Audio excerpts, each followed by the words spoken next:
Imagine this. You're 15 years old, and your dad just died. You're suddenly the king of a nation surrounded by enemies who smell blood in the water. What do? If you're Charles V of Sweden, the answer is simple. Go full Viking. Welcome to the story of the Lion of the North, the man who took work hard, play hard, a bit too literally. Born in 1682, Charles wasn't your average kid. By 15, he was the king. By 18, he was a legend. We're talking about a guy who treated war like a competitive sport. His opponents, Denmark, Poland, and Russia. It was called the Great Northern War, but it might as well have been the everybody versus Charles's tournament. Let's dive into the chaos, the conquests, and the catastrophes that defined the madman king of Sweden. The year was 1697, and Sweden was already a powerhouse. Charles V, Charles's dad, had whipped the military into shape and centralized power. Then he died suddenly, leaving 15-year-old Charles V on the throne. You'd think a teenager would be nervous, right? Not this guy. He didn't even flinch. A military prodigy from the get-go, Charles skipped the teen phase and went straight for the conquer Europe phase. He trained, hunted, and studied warfare obsessively. And just in time, his neighbors were already sharpening their swords. The Great Northern War kicked off in 1700, Sweden versus a three-headed hydra, Denmark, Poland, and Russia. If they thought young Charles would fold, they were in for a rude awakening. Enter the Battle of Narva. Peter the Great had 40,000 Russians dug in, while Charles had just 10,000 men and a winter storm. Instead of retreating, he went full berserker. Charging through the blizzard, the Swedes hit the Russian lines like a thunderbolt. Result: a humiliating Russian defeat and a legendary start for Charles.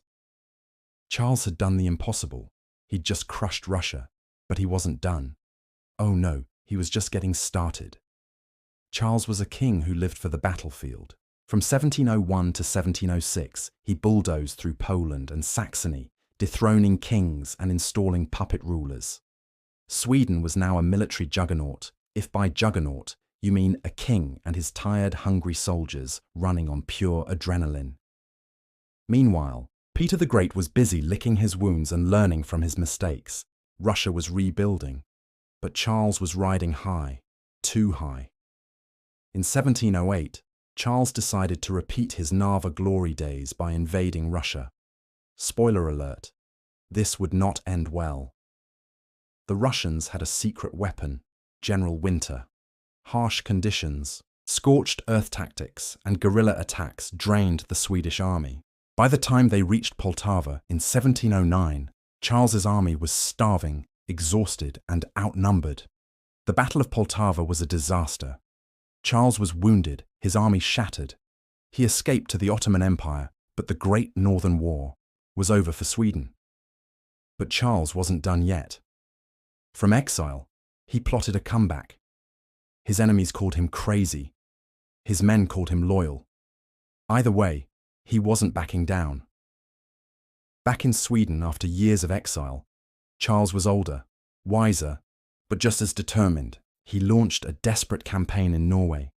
The legend of the indestructible warrior king burned bright until it didn't. December 1718, Fredrikstad Fortress. A musket shot cracks the night.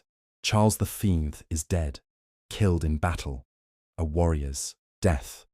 But with him died Sweden's dream of empire.